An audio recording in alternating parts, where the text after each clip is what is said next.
আমি এতিমখানায় মানুষ হয়েছি, ছোটবেলা থেকে কষ্ট পেয়েছি, তাই আমি ভালো একটা মনের মানুষ চাই, যে টাকা পয়সা দরকার নেই আমার মনের মতন একটা মানুষ হবে, সে আমাকে খুব ভালোবাসবে, ওরকম একটা মানুষ।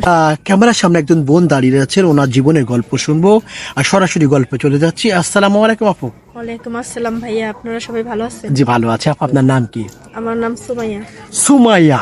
সুমাইয়া দেশের বাড়ি কোথায়? আমার দেশের বাড়ি ফরিদপুর। ফরিদপুর। আচ্ছা, ফরিদপুরের বাড়ি। আপনার বয়স কত সুমাইয়া? আমার বয়স 24। 24 বছর। লেখাপড়া কত? লেখাপড়া মাদ্রাসায় থাকছি তো, মানে এতিমখানায়। এতিমখানায় থেকেছেন তাই না? জি। আচ্ছা, বুঝতে পেরেছি। পরিবারে কেউ কেউ নেই? না। বাবা মা ভাই বোন আত্মীয় স্বজন? আহারে, একটা খুব কষ্ট পাড়া হয় না? প্রতিবেশী এক খালা করে ডাকি, তো ওনার বাড়িতে আমি একদম থাকি। এখন থাকেন না? আপনার বয়স 24 বছর। বিয়ে শাদী হয়েছে? না, বিয়ে শাদী কে করবে? আমার তো টাকা পয়সা নাই, আমার কেউ নাই। টাকা পয়সা নাই না? আচ্ছা, কেমন মানুষ চান জীবনে? ভালো মন থাকবে, সে আমার খুব ভালোবাসবে, এরকম একটা ছেলে চাই জীবনে না? জি। আচ্ছা, বুঝতে পেরেছি। আপনার সাথে যোগাযোগ করবে কিভাবে? বলো। আপনাদের সাথে যোগাযোগ করলেই হবে। প্রিয় দর্শক, আমাদের সাথে যোগাযোগ করতে বলছে এতিমখানার মেয়েটি।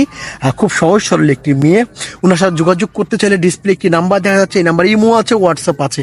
ইমোতে বা হোয়াটসঅ্যাপে সুমাইয়া আপুর একটি স্ক্রিনশট মেরে পাঠিয়ে দেবেন, আমরা যোগাযোগ করিয়ে দেবো।